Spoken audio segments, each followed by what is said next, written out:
So we got a nice hot pot of water, boiling ass water soaking through here, and there's holes in the bottoms of both of these buckets. And so we found that this is sufficient to pasteurize our buckets before we inoculate them. I gotta put a lid on that though to seal the steam in. And I know that it's not airtight all the way around, but this gets hot enough for a pretty significant pasteurization. And then over here we have some chestnut spawn, which you probably can't see it too well in the camera, but you can see these little white parts in here. This mycelium's taken off. It's a beautiful thing. I'm not sure what kind of wood this is because we ended up with a bunch of different ones, but we were running some plug spawn in there. I just found one of them. I'm going to set that aside.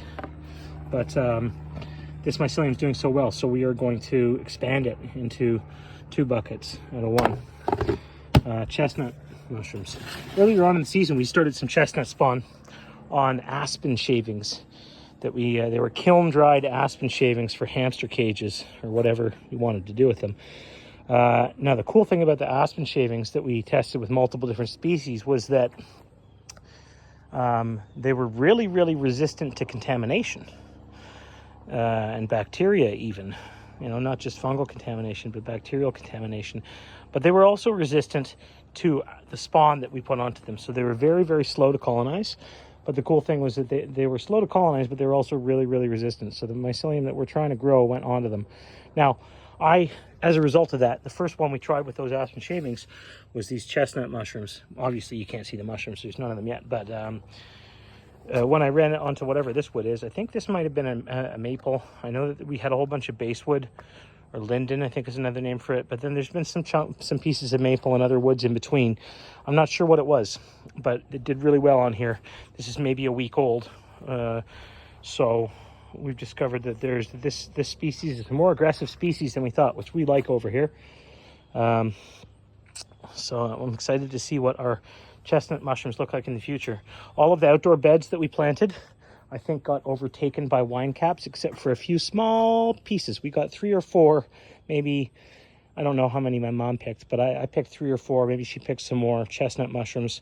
We didn't get a huge fruiting, but they did take off in our environment. So the spores are out there, and there's some mycelium underneath underneath the mix somewhere. But now that we know that this is running really well onto this particular type of wood, we're going to run a couple of buckets. We got buckets for sale. As soon as our licenses are in place and our insurance will start being able to sell our actual mushrooms. But that's what we're up to here, is over making these buckets. We're also selling the fruiting buckets. So if you're watching this video somewhere and you want to grow your own mushrooms at home, we'll happily do the work of pasteurization and inoculation. And then we can sell you these buckets so you can fruit your own mushrooms. We'll even come and pick them up and replace them with fresh buckets for a discount. So anybody out there who wants to grow some mushrooms, we're serving beginners, hobbyists, and other small mushroom farms alike, depending upon what your needs are.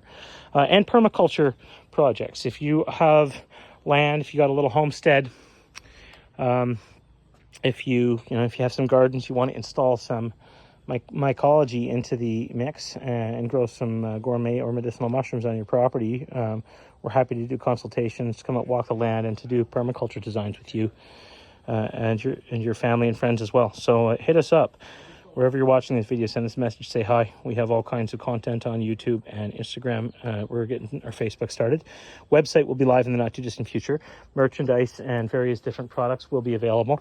And we have the exciting news that we are at the venture capital stage, and we should be funded pretty soon. So we'll be able to expand our operation significantly when that is finished.